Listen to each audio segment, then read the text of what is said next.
Olá, boa noite a todos, noivas e noivos de todo o Brasil e do mundo. Hoje nós vamos falar sobre vinhos, um assunto muito encantador. No dia mais importante da sua vida, nada pode dar errado. Você vai dar uma festa e, obviamente, tem que pensar nas bebidas, nos convidados. Então, vamos lá. Que ótimo! Já pensaram também nos pratos? E o que servir? E o que combina com cada um desses pratos? Ave, carne e a sobremesa. Por isso, eu acho que vale a pena entender um pouco melhor sobre o assunto. Até porque cometer uma gafe nesse momento é complicado. Então, como servir bem os convidados? E também como escolher o melhor vinho para o teu evento, seja uma festa de casamento ou uma outra festa qualquer, um aniversário, bodas, enfim, o vinho cai bem em todas as ocasiões. Por isso eu tenho o prazer de ter aqui hoje, eu estou rodeada de quem entende do assunto. Tenho aqui o Fernando Bosner e também o Diego Arrebola. Por isso, eu vou pedir para eles falarem um pouquinho sobre o assunto. Só para apresentar, o Fernando é dono de uma importadora, boutique, a Hanover Vinhos, que já está no mercado há mais de 11 anos. É uma importadora que traz vinhos do Chile, da Argentina, do Uruguai e também do Velho Mundo.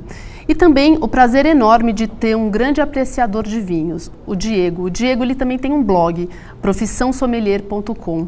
Ele vai falar um pouquinho, dar dicas e vamos aprender mais sobre esse assunto tão encantador. Essa bebida é tão requintada. Isso é para dar certo, tudo no teu evento. Vamos lá, primeiro com o Fernando. Tudo bem, Fernando? Boa noite. Bem, boa noite, Bia. Boa noite, Diego. Eu sou sócio da importadora Hanover. Ela foi fundada pelo meu pai há 17 anos. Sempre com o pai, acho que aproveitou o gancho quando se abriu as importações no Brasil. Ele sempre gostou muito do comércio e começamos então há 17 anos a trazer vinhos, sempre pesquisando coisas diferentes, procurando trazer vinícolas com conceito boutique, né? O que seria o conceito boutique? São vinícolas que ficam situadas. Hoje a gente vai falar mais de Chile e Argentina, né, que focado em eventos. Mas vinícola boutique são vinícolas com uma produção não tão grande, não focada em volume, mas em qualidade e, obviamente, elas têm que ter preço para poder competir aí no mercado tão competitivo aí que a gente vive aí. E a Hanover ela tem vinhos aqui da América do Sul. Agora a gente foi também para o Velho Mundo, mas temos uma linha muito boa para eventos, para servir em casamentos aí para os noivos e noivas aí que preocupados com seus convidados, o que vão servir. E claro que casamento, quando a pessoa vai escolher bebidas, tem muitas variantes. Tem o orçamento, que é claro que é uma realidade que é fundamental. Depois, se vai servir vinho a noite inteira, vai servir só com o jantar, vai servir só na entrada, um vinho branco com aperitivo. Então, o Diego aqui, que é especialista, hoje vai estar, é sommelier formado, vai estar solucionando aí as dúvidas aí do pessoal que está nos assistindo e as perguntas que a Bia vai formular aí. Fernando, então, 17 anos você falou? 17, Quer dizer, então é bem anos. mais do que 11. Eu até comecei falando 11 porque tinha essa informação, mas então faz bastante tempo que vocês estão no mercado. Na verdade, fazem 12 anos que a gente está trabalhando com a Vilmané, né? que é uma vinícola chilena. A gente começou com vinhos alemães, até pela nossa descendência da família, tanto o nome Hanover é o nome de uma cidade da Alemanha. E o que eu vou dizer? Fazem 17 anos. Que maravilha! Você gosta de vinho? Não, adoro vinho. Adoro vinho. Na verdade, sou advogado formado e fazem 2 anos que saí do mercado, do mundo jurídico para entrar no mundo do vinho, que é muito, muito gratificante. Faz conhecer lugares maravilhosos, pessoas. Uhum. É o que eu digo, né? Pode às vezes não ganhar dinheiro, mas tá bebendo bem, pelo menos.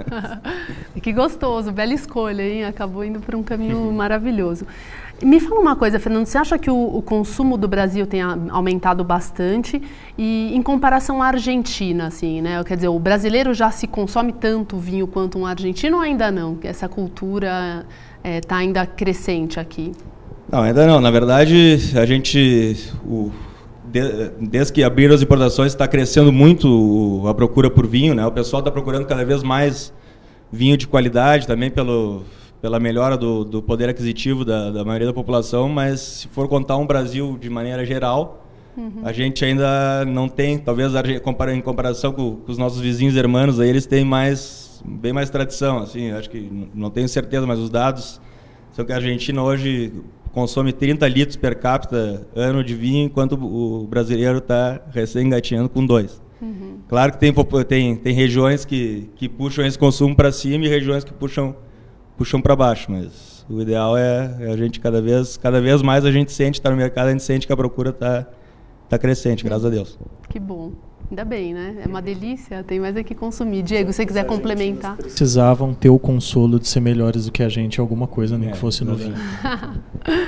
E o consumo no Brasil dos vinhos provenientes do Chile e da Argentina tem maior assentação do que o Velho Mundo. O que você acha disso, Diego? Isso você acha que está relacionado ao sabor um pouco mais ao paladar frutado desses vinhos, né, argentinos e chilenos, ou não? E nós temos duas questões. Primeiro, uma questão cultural, de que o vinho, o sul-americano em geral, ele vai preferir o vinho mais frutado, mais macio, mais fácil de tomar, até com um toquezinho adocicado muito discreto, né? E segundo, o custo Brasil, né? Um vinho de boa qualidade europeu, ele chega para nós no Brasil muito mais caro do que um vinho de boa qualidade chileno ou argentino, e o Mercosul veio com facilidades fiscais que fazem com que esses vinhos cheguem ainda mais baratos para nós aqui. Então esses são fatores que acabam depondo a favor dos vinhos sul-americanos. Em geral, o vinho europeu, de algumas procedências mais tradicionais, como Itália, França, não são vinhos tão fáceis para o consumidor entender. E os vinhos que têm essa característica de serem mais frutados, mais macios, são vinhos do sul da França, do sul da Itália, do Alentejo, de uma série de regiões da Espanha, só recentemente que começam a chegar no Brasil em opções competitivas em termos de preço. Então isso acaba gerando uma preferência maior do público pelos vinhos chilenos e argentinos, além da facilidade óbvia geográfica de que são países que estão aqui do lado. Então os vinhos chegam para nós aqui no Brasil com mais qualidade, o transporte judia menos desses vinhos do que no caso dos vinhos do Velho Mundo, dos vinhos europeus. Entendi. Então, quer dizer, pelo que você falou, tem 3 aspectos, né? Seria a questão do sabor, do bolso, obviamente, e também até uma questão de armazenamento. Quer dizer, o vinho, pela questão do transporte, ele sofre um pouco menos aí.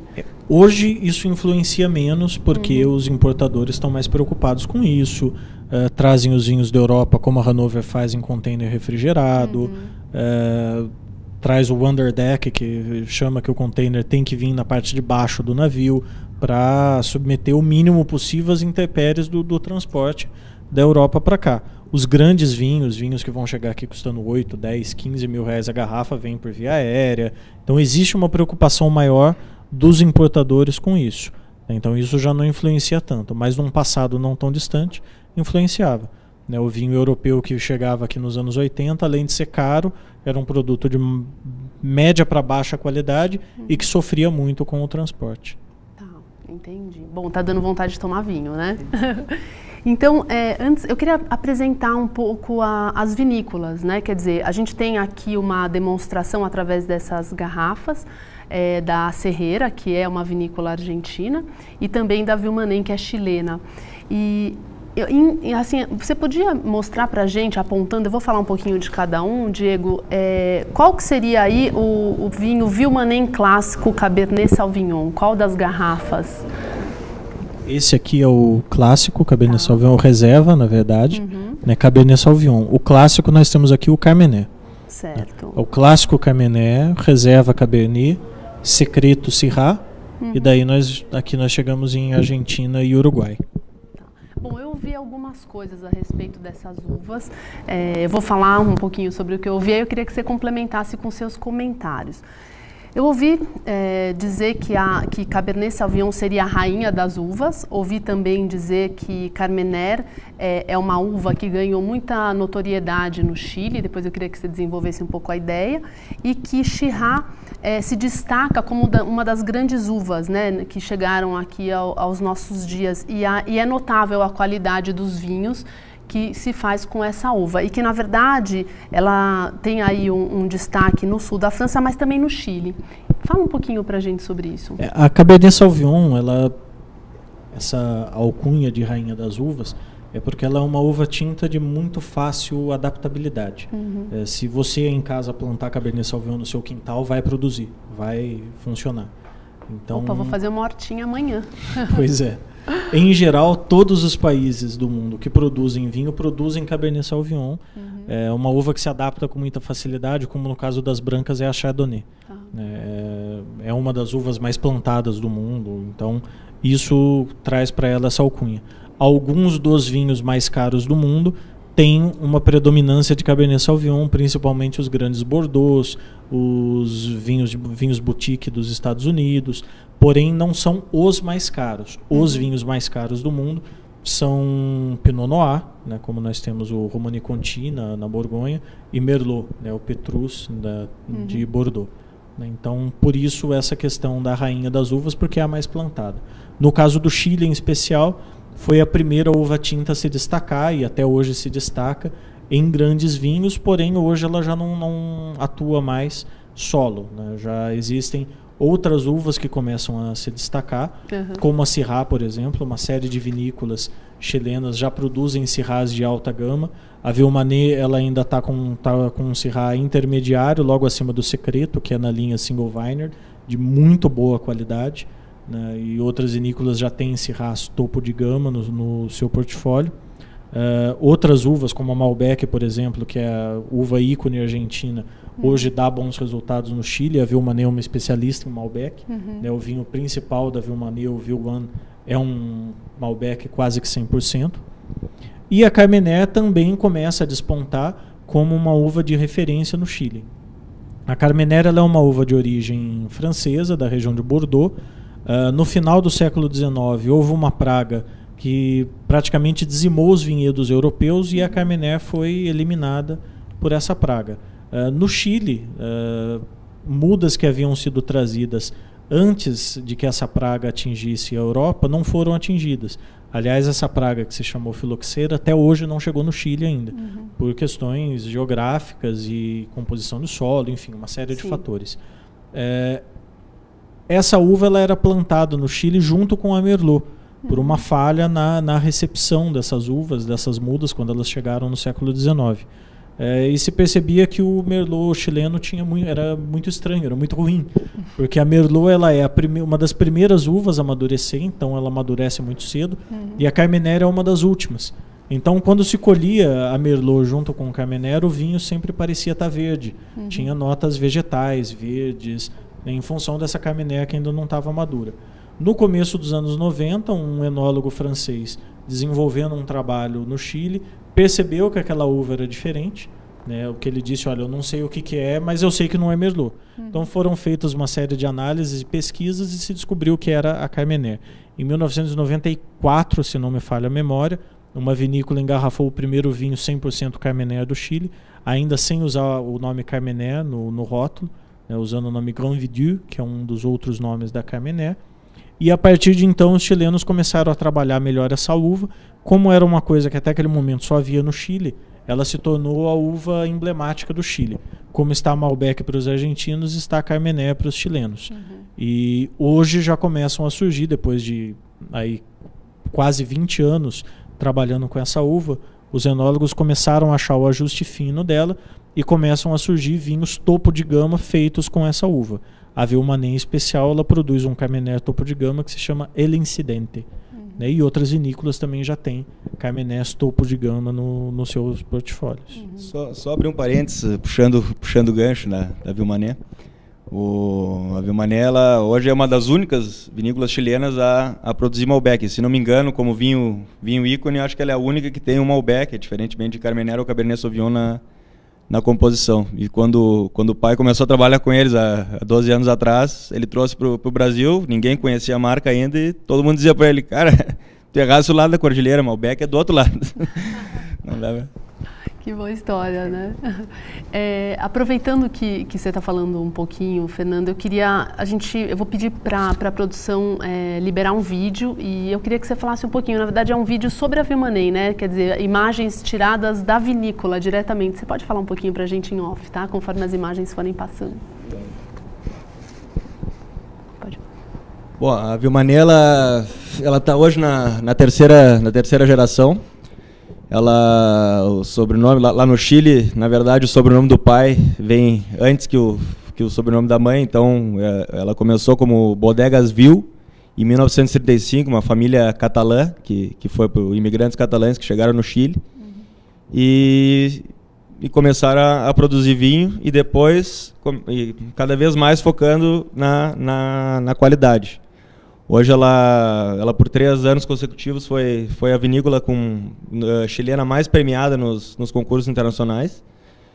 E ela produz hoje, se não me falha a memória, 200 mil caixas de 12 garrafas. Isso, a gente traça o Brasil entre 15% e 20% dessa produção, que é bem significativo, é um mercado muito, muito significativo para a vinícola. Ela fica situada no Vale do Colchagua, bem pertinho da cidade de Santa Cruz, para quem já foi ao Chile. Ela é mais ou menos 180 quilômetros ao sul de Santiago.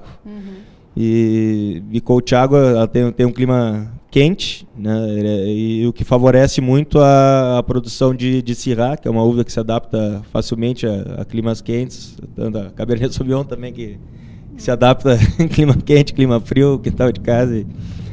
Mas é uma vinícola que está sempre focada, ela não quer produzir volume, né? Produzir volume seria muito fácil, seria só aumentar a quantidade, aproveitar. Ela tem hoje, acho que 200 hectares plantados, poderia aumentar esse volume, aumentar a capacidade de produção, mas ela entende que isso aí iria desvirtuar o real objetivo, que é quando tu abre um vinho dessa vinícola, por mais básico que seja, ele tem que ser um vinho com um bom paladar, tem que ser um vinho equilibrado, e tanto para acompanhar uma refeição, ou como para beber sozinho, ou até mesmo em eventos, beber sozinho. O pessoal, por exemplo, em eventos começa a beber o vinho às vezes na janta, e às vezes quer seguir, não quer trocar, e pode seguir tomando a noite toda e não pode ter ressaca no dia seguinte. Entendi. Então quer dizer que, na verdade, a Vilmanei tem ainda aí um teor familiar de produção. Eles procuram manter a ideia do vinho artesanal, quer dizer,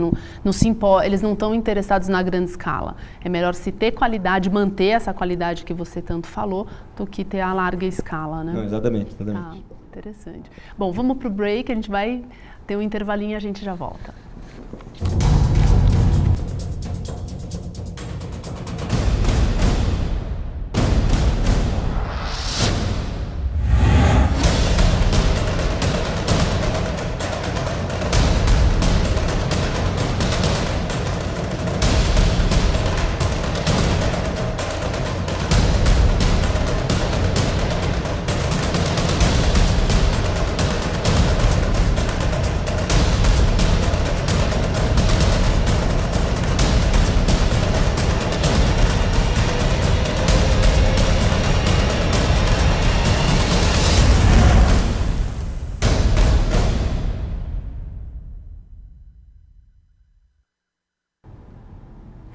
Vou aproveitar para convidar o Fernando e o Diego para um brinde. Então, o Fernando vai abrir uma garrafa e aproveitar e contar para a gente aí, enfim, dar algumas dicas de como abrir uma garrafa, como servir um vinho. Eu vou pedir para a produção trazer aí as taças, por favor. O Fernando não, o Diego. Ah, o Diego, desculpa, o Diego que vai abrir. O advogado e o sommelier. O sommelier é quem abre. O Fernando vai degustar. Eu ainda desisti da profissão antes dele. Eu saí no meio da faculdade de Direito. Eu não cheguei a terminar. Poxa, mas você teve a mesma ideia inicialmente? Tive a mesma ideia. Agora eu posso ser sommelier, né? Até alguns meses atrás eu era outros profissionais restaurante. A profissão sommelier não existia. É mesmo? Agora passou a existir? Foi reconhecida recentemente, né? O governo regulamentou. Depois desregulamentou porque aprovou a lei, mas não exigiu o curso, né? Mas pelo menos a profissão existe. Os sommeliers do Brasil podem ser registrados em carteira como sommeliers. Você está feliz com a sua profissão? Com certeza. Agora o nome do meu blog faz mais sentido, né? Profissão sommelier. Com certeza. E você há quanto tempo exerce a profissão? Eu atuo no ramo já há 8 anos, né? Especificamente como sommelier eu atuo há uns 5 anos. Sou formado desde 2008. Não havia curso na minha cidade, né? Então eu comecei a trabalhar antes de fazer o curso. A primeira turma que teve em Campinas eu fiz, depois me especializei também na Itália e tenho desenvolvido aí desde então a profissão. Nesse caso, ir a campo não é tão complicado assim, né? Eu diria que é melhor. A melhor parte é essa, ou seja, degustar. Pois é, ossos do ofício. Pois é duro, mas é meu trabalho, eu tenho que fazer. Diego, qual é o vinho que você vai escolher para essa Inicialmente eu vou abrir o Villemanet clássico Carmenet. É uma característica particular desse vinho, na abertura dele, e que é algo muito comum no mercado hoje em dia, é a grande complexidade da abertura da garrafa, que a tampa é de rosca, né? O screw cap, né? O que facilita bastante a nossa vida, aproxima o vinho do nosso dia a dia do consumo. O screw cap, por mais que alguns reclamem que tira um pouco o charme do vinho, não posso deixar de discordar, mas é uma vedação melhor do que a rolha de cortiça, né? Fecha melhor o vinho. Existem alguns estudos que apontam que o vinho evolui melhor com a tampa de rosca e reduz o custo também. Uma rolha de cortiça de alta qualidade chega a custar 2 euros, né? Então isso vai impactar significativamente o custo final do vinho. Então, o segredinho de abrir o vinho com o screw cap é segurar o gargalo dele todo na hora de girar a garrafa. A gente não pode segurar só aqui, porque senão ele gira em falso e daí você fica girando e não abre. Você precisa segurar todo o gargalo e vai fazer um barulhinho. Fez esse barulhinho, está aberto. Só retirar a tampa, né? Quando é a tampa você não vai cheirar para verificar os aromas e degustar. Mas nós vamos fazer a abertura de um também com a rolha. Eu vou abrir o Secreto, né, o Secreto 2009 Syrah. Uma característica dessa linha Secreto é que o nome está aqui, Secreto Syrah 3 pontinhos. Esses 3 pontinhos é porque 15% desse vinho não é necessariamente Syrah. E é um segredo, a vinícola não informa. E isso vale para todos os vinhos da linha, o Carmenet, o Viognier, todos eles. No caso do Syrah, eu consegui arrancar uma informação do enólogo, que ele diz que aqui os segredos são mais procedências do que uvas, né? Então é quase que 100% Syrah mesmo, mas só que Syrahs de diferentes procedências do Chile. Né? Abertura, a gente corta a cápsula na segunda lombada aqui de cima para baixo, né, que é para evitar o contato do vinho depois com a cápsula, né? Faz um corte com a faquinha. Todo abridor de vinho tem essa faquinha. A gente não vai usar... Cadê? Aqui. A gente não vai usar o serrilhado da faquinha para cortar, e sim a ponta que é afiada. A gente passa só a pontinha aqui, dá a volta completa e daí faz um corte lateral, cortando toda a cápsula para você poder retirar a cápsula com um movimento só, né? Para você não ficar descascando a laranja aqui na cápsula. O espiral, a gente não vai inserir, o correto é ele ficar a 90 graus na rolha, né? Mas você não vai inserir ele nessa posição, porque senão ele acaba ficando torto. Eu fiz você errado, precisa pegar essa pontinha aqui, e essa ponta você vai deixar ela a 90 graus com a rolha. Entendi. Aí você vai marcar o centro da rolha, empurrar, e aí você vai começar a girar. E nisso ele, sozinho, ele vai para a posição correta, fica a 90 graus. O segredo é começar direito ali. O segredo é ele entrar já retinho. Essa rolha quebrou. O que também acontece, tá? Certo. Faz parte do dia a dia. Claro. E agora, quando quebra É para isso que tem sommelier no restaurante. Não, eu adorei que aconteceu em entrevista. É melhor assim, né? O que eu faço agora? Se a rolha ela tivesse muito molhada e muito colada na garrafa, ele ia abrir um rombo aqui no meio da rolha e as laterais iam ficar inteiras. Aí praticamente não tem o que fazer. Empurrar aquela rolha para baixo, passar o vinho, decantar o vinho para retirar os pedacinhos. Aqui no caso, tentar mostrar aqui para a câmera, aqui ó. a rolha quebrou no meio, então a maior parte da rolha está ali dentro ainda. Então eu tenho como reinserir o abridor para retirar isso aqui. É um trabalho mais cuidadoso. Aí eu já não vou colocar ele a 90 graus, aí eu vou propositalmente entrar com ele lateral, que é para eu encostar o abridor na parede da garrafa e trazer esse pedaço de rolha para cima. Fazer isso ao vivo na TV é que é o suspense, né? Vai dar tudo certo. O barulhinho do suspense aí. Tem que justificar a certificação de sommelier profissional agora.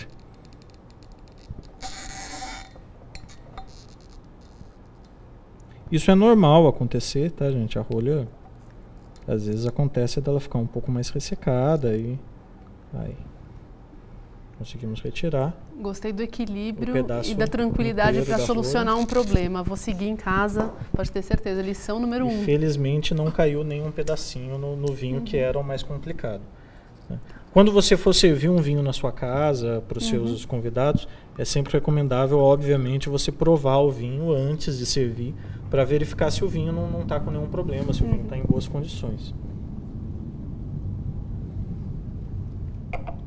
Estando perfeito, você segue ao serviço. Uau.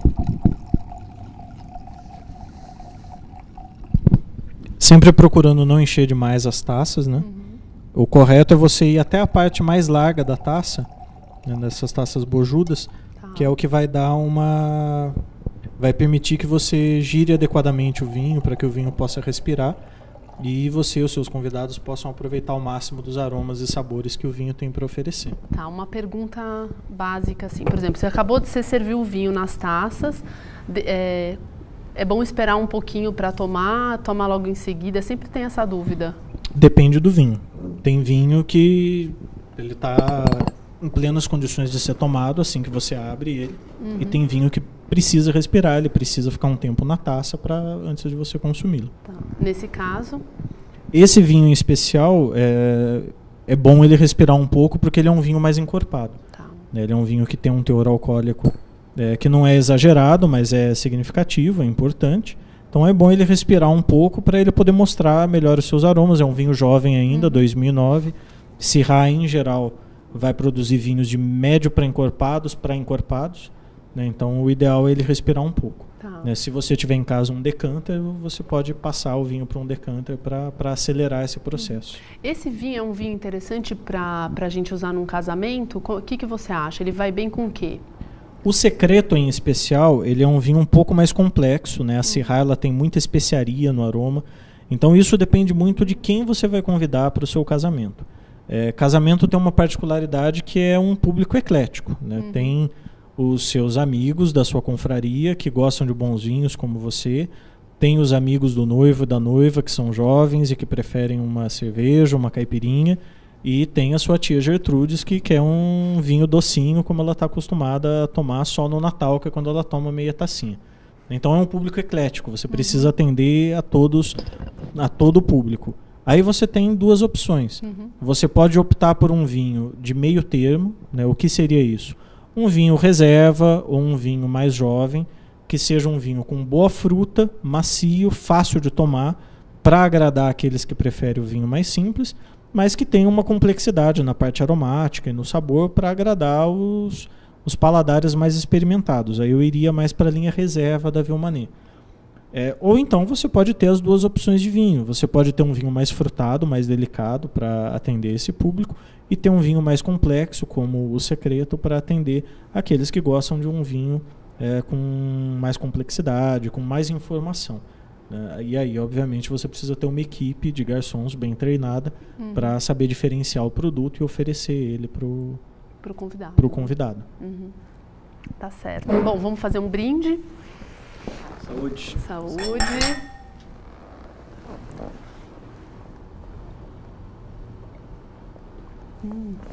Maravilhoso.